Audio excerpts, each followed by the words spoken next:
ಎಲ್ರಿಗೂ ನಮಸ್ಕಾರ ಸ್ನೇಹಿತರೆ. ಶಿಕ್ಷಣ ಇಲಾಖೆಯಿಂದ ಒಂದು ಮಹತ್ವದ ಆದೇಶ ಬಿಡುಗಡೆ ಆಗಿರುವಂಥದ್ದು. It is a very important information ಅಂತ ಅನಿಸ್ತು ನನಗೆ. ಹಾಗಾಗಿ ಇದು ಹೇಳೋ ಪ್ರಯತ್ನ ಇದು. ಅಂದರೆ ಈ ಹೊರಗುತ್ತಿಗೆ ಸಿಬ್ಬಂದಿಗಳು ಅಂತ ಯಾರಿರ್ತಾರೆ ಅವರ ವೇತನವನ್ನು ಬಿಡುಗಡೆ ಮಾಡಿ ಈಗ ಸರ್ಕಾರ ಆದೇಶವನ್ನು ಮಾಡಿರುವಂಥದ್ದು. ಅದರಲ್ಲೂ ಎಜುಕೇಷನ್ ಡಿಪಾರ್ಟ್ಮೆಂಟ್ ಮಾಡಿರ್ತಕ್ಕಂಥ ಒಂದು ಆದೇಶ ಇದು. ಆ ಆದೇಶ ಕೂಡ ಅವೈಲೇಬಲ್ ಇದೆ, ಅದನ್ನು ಹೇಳ್ತೀನಿ ನಿಮಗೆ. ಸೊ ಯಾರಿಗೆ ಅನ್ವಯ ಆಗುತ್ತೆ, ಯಾವ ವೇತನ ಸಿಬ್ಬಂದಿಗಳಿಗೆ ಸುಮಾರು 95.73 ಲಕ್ಷವನ್ನು ಇಲ್ಲಿ ಬಿಡುಗಡೆ ಮಾಡಲಾಗಿದೆ ಅಂತ ಎಲ್ಲವನ್ನು ಒಂದು ಕಡೆಯಿಂದ ಹೇಳೋ ಪ್ರಯತ್ನ ಮಾಡ್ತೀನಿ. ನಾನು ಕ್ವಿಕ್ಕಾಗಿ ಮುಗಿಸ್ಬೋಣ. ಒಂದು 5ರಿಂದ 8 ನಿಮಿಷ ಟೈಮ್ ಇದ್ದರೆ ಈ ವಿಡಿಯೋ ಕೊಡಿ ಅಂತ ನಾನು ರಿಕ್ವೆಸ್ಟ್ ಮಾಡ್ತಾ ಇದ್ದೀನಿ. ಶಾಲಾ ಶಿಕ್ಷಣ ಇಲಾಖೆ ಹೊರಗುತ್ತಿಗೆ ಸಿಬ್ಬಂದಿ ವೇತನಕ್ಕೆ 95.73 ಲಕ್ಷ ಬಿಡುಗಡೆ, ಅಂದರೆ ಹತ್ತತ್ರ ನಿಯರ್ಲಿ 96 ಲಕ್ಷ ಅಂತ ಅಂದ್ಕೊಳ್ಳಿ. ಸೊ ಶಾಲಾ ಶಿಕ್ಷಣ ಮತ್ತು ಸಾಕ್ಷರತೆ ಇಲಾಖೆ ಆಯುಕ್ತರ ಕಚೇರಿಯಲ್ಲಿ ಹೊರಗುತ್ತಿಗೆ ಆಧಾರದ ಮೇಲೆ ಯಾರೆಲ್ಲ ಸಿಬ್ಬಂದಿಗಳು ಅಲ್ಲಿ ಕೆಲಸವನ್ನು ಮಾಡ್ತಾ ಇದ್ದಾರೆ ಅವ್ರಿಗೆ ಗೌರವ ಸಂಭಾವನೆ ಪಾವತಿಗೆ ಸಂಬಂಧಪಟ್ಟಂತೆ ಈಗ ರಾಜ್ಯ ಸರ್ಕಾರ ಮಹತ್ವದ ಆದೇಶವನ್ನು ಹೊರಡಿಸಿರುವಂಥದ್ದು.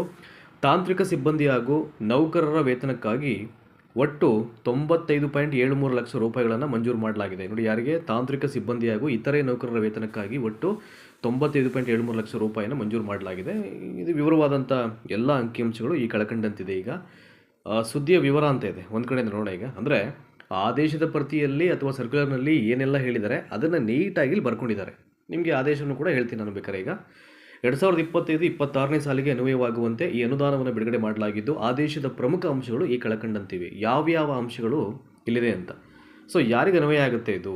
First of all, that is very important. ಇಲಾಖೆ ಆಯುಕ್ತರ ಕಚೇರಿಯಲ್ಲಿ ಕಿಯೋನಿಕ್ಸ್ ಮತ್ತು ಇತರೆ ಸಂಸ್ಥೆಗಳ ಹೊರಗುತ್ತಿಗೆ ಆಧಾರದಲ್ಲಿ, ನೋಡಿ, ಇಲಾಖೆ ಆಯುಕ್ತರ ಕಚೇರಿಯಲ್ಲಿ ಕಿಯೋನಿಕ್ಸ್ ಮತ್ತು ಇತರೆ ಸಂಸ್ಥೆಗಳ ಮೂಲಕ ಹೊರಗುತ್ತಿಗೆ ಆಧಾರದಲ್ಲಿ ಯಾರು ವರ್ಕ್ ಮಾಡ್ತಾ ಇದ್ದಾರೆ, ಫಾರ್ ಎಕ್ಸಾಂಪಲ್ ಕಂಪ್ಯೂಟರ್ ಪ್ರೋಗ್ರಾಮರ್ಸ್ ಆಗಿರ್ಬೋದು, ಸಿಸ್ಟಮ್ ಅಡ್ಮಿನ್ ಆಗಿರ್ಬೋದು, ಗ್ರೂಪ್ ಸಿ ಸಿಬ್ಬಂದಿ ಆಗಿರ್ಬೋದು, ಡೇಟಾ ಎಂಟ್ರಿ ಆಪರೇಟರ್ ಆಗಿರ್ಬೋದು, ವಾಹನ ಚಾಲಕರಾಗಿರ್ಬೋದು, ಹಾಗೆಯೇ ಗ್ರೂಪ್ ಡಿ ವೃಂದದ ನೌಕರರ ಸಂಭಾವನೆಗೋಸ್ಕರ ಈ ಒಂದು ಹಣವನ್ನು ಇಲ್ಲಿ ಬಳಕೆ ಮಾಡಲಿಕ್ಕೆ ಅದನ್ನು ಬಿಡುಗಡೆ ಮಾಡಿರುವಂಥದ್ದು. ಸೊ ಅಲಾಟ್ಮೆಂಟ್ನ ಮೊತ್ತ, ದಟ್ ಮೀನ್ಸ್ ಗ್ರ್ಯಾಂಟ್ಸ್ ಮೊತ್ತ, ಅದು ಅನುದಾನದ ಮೊತ್ತ ಸುಮಾರು 95.73 ಅಂದರೆ 95,73,000 ಹತ್ತತ್ರ ನಿಯರ್ಲಿ 96 ಲಕ್ಷ ಅಂತ ಅಂದ್ಕೊಂಡಿದ್ದೇನೆ. ಅವುಗಳನ್ನು ಪುನರ್ ವಿಯೋಗದ, ದಟ್ ಈಸ್ ಅಪ್ರೋಪ್ರಿಯೇಷನ್ ಮೂಲಕ ಒದಗಿಸಲಿಕ್ಕೆ ಸರ್ಕಾರ ಮಂಜೂರಾತಿ ನೀಡಿದೆ. ಸೊ ಏನು ಕಟ್ಟುನಿಟ್ಟಿನ ಸೂಚನೆಯನ್ನು ಅವರು ಹೇಳಿದ್ದಾರೆ ಅಂತ. ಈ ಹಣವನ್ನು ಯಾವ ಉದ್ದೇಶಕ್ಕಾಗಿ ಬಿಡುಗಡೆ ಮಾಡಲಾಗಿದೆಯೋ ಅದೇ ಉದ್ದೇಶಕ್ಕೆ ಮಾತ್ರ ಬಳಸಬೇಕು. ಯಾಕೆ ಇದನ್ನು ಹೇಳಿದ್ದಾರೆ ಅಂತಂದರೆ, ಕೆಲವೊಂದು ಸಲ ಮಿಸ್ಯೂಸ್ ಮಾಡಿದರೆ ಅದನ್ನು. ಸೊ ಯಾವ ಪರ್ಪಸ್ಗೆ ಬಿಡುಗಡೆ ಆಗಿರುತ್ತೆ ಅದಕ್ಕೆ ಮಾಡ್ದೇ ಬೇರೆಯವರು ತಮ್ಮ ಬೇರೆ ರೀತಿಯಲ್ಲಿ ಅದನ್ನು ಬಳಸ್ಕೊಂಡಿರತಕ್ಕಂಥ ಎಕ್ಸಾಂಪಲ್ ಸಾಕಷ್ಟು ಇರೋದರಿಂದ ಅದನ್ನು ಇಲ್ಲಿ ಒಂದು ಸ್ಟೇಟ್ಮೆಂಟ್ ಮೆನ್ಷನ್ ಮಾಡಿದ್ದಾರೆ. ಹಾಗೂ ಸಂಬಂಧಪಟ್ಟ ಬಿಲ್ಗಳನ್ನು ಮಾರ್ಚ್ 15, 2026 ಒಳಗಾಗಿ ಖಜಾನೆಗೆ ಸಲ್ಲಿಸಬೇಕು. ಯಾಕೆಂದರೆ ಈ ವರ್ಷದ ಆ ಖಜಾನೆ ಎಲ್ಲ ಬಿಲ್ಗಳನ್ನು ಪೂರ್ಣ ಪ್ರಮಾಣದಲ್ಲಿ ಅವರು ಕಂಪ್ಲೀಟ್ ಮಾಡಬೇಕಾಗುತ್ತೆ. ಹಾಗಾಗಿ ಆಲ್ಮೋಸ್ಟ್ ಮಾರ್ಚ್ 15, ಈ ಮಂತ್ ಎಂಡ್ ಒಳಗಡೆ ಅವೆಲ್ಲ ಕ್ಲಿಯರ್ ಆಗಬೇಕು ಅಂತ ಆದೇಶದಲ್ಲಿ ಹೇಳಿರುವಂಥದ್ದು. ಸೊ ನೆಕ್ಸ್ಟು, ಇಲಾಖೆ ಆಯುಕ್ತರು ಸಲ್ಲಿಸಿದ್ದಂಥ ಪ್ರಸ್ತಾವನೆಯನ್ನು ಆರ್ಥಿಕ ಇಲಾಖೆ ಟಿಪ್ಪಣಿ ಸಂಖ್ಯೆ, ಪ್ರತಿಯೊಂದು ಆರ್ಥಿಕ ಇಲಾಖೆಯ ಈ ರೀತಿಯ ಕೆಲವೊಂದು ಹೆಡ್ ಆಫ್ ಅಕೌಂಟ್ಸ್ಗೆ ಒಂದು ಟಿಪ್ಪಣಿ ಸಂಖ್ಯೆ ಅಂತ ಬರುತ್ತೆ. ಅವೆಲ್ಲವನ್ನು ಪರಿಶೀಲನೆ ಮಾಡಿ ರಾಜ್ಯಪಾಲರ ಆಜ್ಞಾನುಸಾರ ಶಾಲಾ ಶಿಕ್ಷಣ ಮತ್ತು ಸಾಕ್ಷರತೆ ಇಲಾಖೆಯ ಅಧೀನ ಕಾರ್ಯದರ್ಶಿಗಳು ಈ ಅಧಿಕೃತ ಆದೇಶವನ್ನು ಹೊರಡಿಸಿದ್ದಾರೆ. ಇದರಿಂದಾಗಿ ಕಳೆದ ಕೆಲವು ಸಮಯದಿಂದ ವೇತನ ನಿರೀಕ್ಷೆಯಲ್ಲಿದ್ದ ಹೊರಗುತ್ತಿಗೆ ನೌಕರರಿಗೆ ನಿರಾಳವಾದಂತಾಗಿದೆ. ಇದಕ್ಕೆ ಸಂಬಂಧಪಟ್ಟ ಹಾಗೆ ಫ್ಯೂ ಡೇಸ್ ಬ್ಯಾಕ್ ಒಂದಷ್ಟು ಚರ್ಚೆಗಳಾಗಿತ್ತು. ಯಾಕೆಂದರೆ ಅವರಿಗೆ ಅಲಾಟ್ಮೆಂಟೇ ಆಗಿಲ್ಲ, ವೇತನವನ್ನೇ ಇನ್ನೂ ಕೊಡಲಾಗಿಲ್ಲ ಅಂತ ಅಂದ್ಬಿಟ್ಟು, ಅಂದರೆ ಸಾಕಷ್ಟು ತಿಂಗಳಾದ್ರೂ ಅಂತ ಅಂದ್ಬಿಟ್ಟು. ನೋಡಿ, ಇಷ್ಟೊತ್ತು ನಾನೇನು ಹೇಳಿದೆ ಅದಕ್ಕೆ ಸಂಬಂಧಪಟ್ಟಂಥ ಒಂದು ಸರ್ಕಾರಿ ಆದೇಶ ಇದು. ಎಜುಕೇಷನ್ ಡಿಪಾರ್ಟ್ಮೆಂಟ್ ಬಂದಿರುವಂಥದ್ದು. ಬೇಕಾದ್ರೆ ಸಬ್ಜೆಕ್ಟ್ ಒಂದ್ಸಲ ಓದ್ಬಿಡ್ತೀನಿ.